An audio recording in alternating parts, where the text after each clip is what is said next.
उत्तर प्रदेश में एक कलयुगी राजा हुए, यदुवंशी राजा हुए, राजा कंस।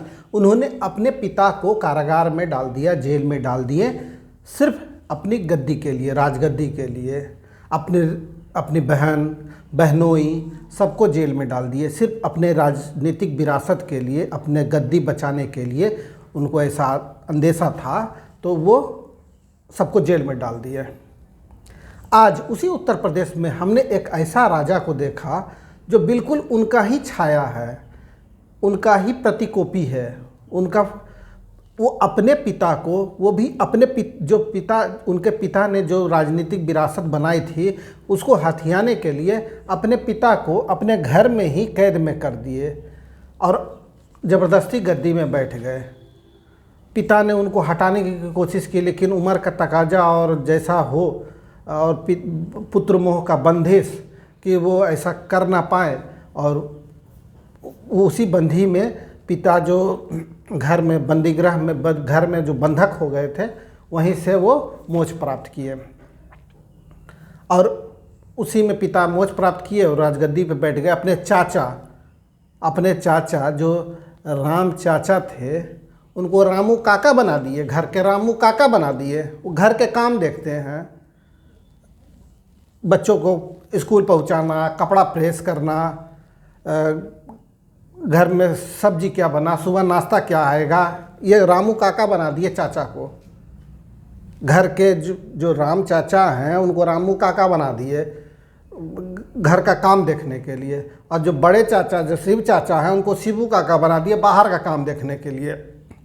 राजा रानी का पोस्टर लगवाना है, राजा रानी जो हैं उनको आने जाने का इंतज़ाम देखना, बाहर का उनका अपना व्यापार बिजनेस ये सब देखना, बाहर ले जाना पहुंचाना, होटल बुक करना, पोस्टर चिपकाना, ये सब काम जो है दूसरे काका को पकड़ा दिए।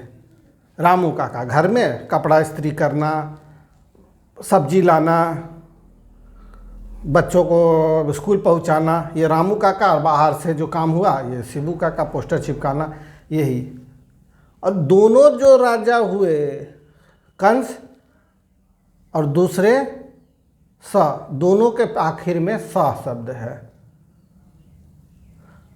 इस अहंकारी राजा को मिटाने के लिए, ऐसे अहंकारी राजा को मिटाने के लिए हमारे मोहन आए हैं। हमारे मोहन उसी वंश में उस समय भी मोहन आए थे, आज भी मोहन आए हैं।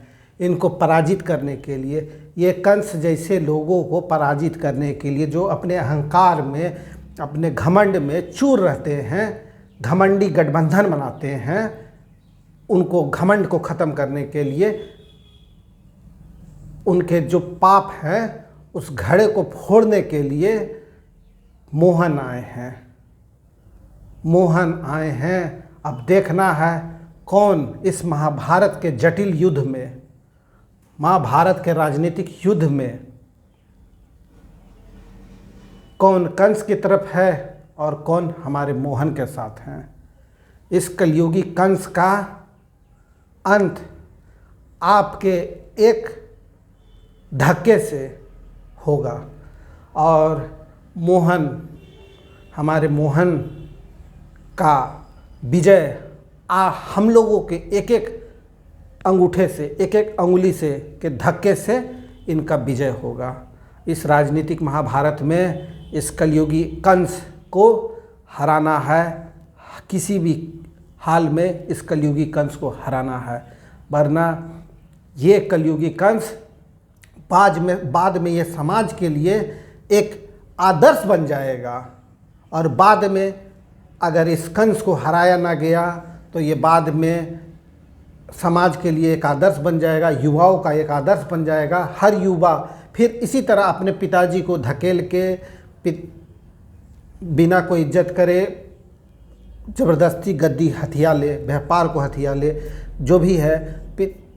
ये चीज़ को, इस धारणा को समाज से निकालने के लिए ऐसे लोगों को बहिष्कार करना सर्वाधिक ज़रूरी है। और ऐसे का बहिष्कार सिर्फ